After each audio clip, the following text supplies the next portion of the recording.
Hi hello எல்லாருக்கும் வணக்கங்க. இன்றைக்கி நம்ம எங்கே போகிறோன்னு பார்த்தீங்கன்னா ஜி தமிழோட பஞ்சமி அக்காவோட எக்ஸ்போக்கு தாங்க நம்ம பார்த்திங்கன்னா இன்றைக்கி போயிருந்தோம். எங்கள் ஊரில் பார்த்திங்கன்னா பஞ்சமி அக்கா வந்து 8, 9ன்னு பார்த்திங்கன்னா எக்ஸ்போ போட்டிருந்தாங்க.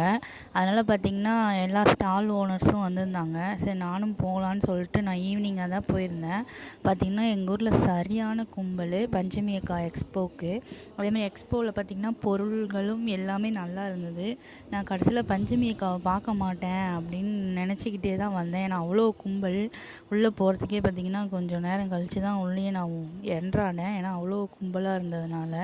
அதுக்கப்புறம் எப்படியோ ஒரு வழியாக பஞ்சமி அக்காவையும் பார்த்துட்டு நமக்கு தேவையானதையும் வாங்கிட்டு வந்துட்டோம். பஞ்சமி அக்காவும் ரொம்ப சிம்பிளாக அவங்களும் அவங்க செக்ஷனில் நின்று ரொம்ப அழகாக ஏழ்மையாக பார்த்திங்கன்னா சேல்ஸ் பண்ணிகிட்டு இருந்தாங்க. அவங்க பார்த்திங்கன்னா எந்த ஒரு பில்டப்பு எதுவுமே இல்லாமல் ரொம்ப கேஷுவலாக பார்த்திங்கன்னா அவங்க இது பண்ணிட்டு இருந்தாங்க. இங்கே பாருங்கள் பஞ்சமி அக்கா அவங்களுக்கு காட்டியிருக்கேன். எங்கள் ஊர்லேயே செலிப்ரிட்டி போடுற ஒரு எக்ஸ்போனா பார்த்திங்கன்னா அது இது தான். பஞ்சமி அக்கா போடுறது தான் ஃபஸ்ட்டு எக்ஸ்போ எங்கள் ஊரில் பார்த்திங்கன்னா. அப்புறமா பஞ்சமி அக்காவை பார்த்துட்டு கொஞ்ச நேரம் பேசிட்டு வந்தேன். நாளைக்கு வாங்க அப்படின்னு சொல்லியிருந்தாங்க.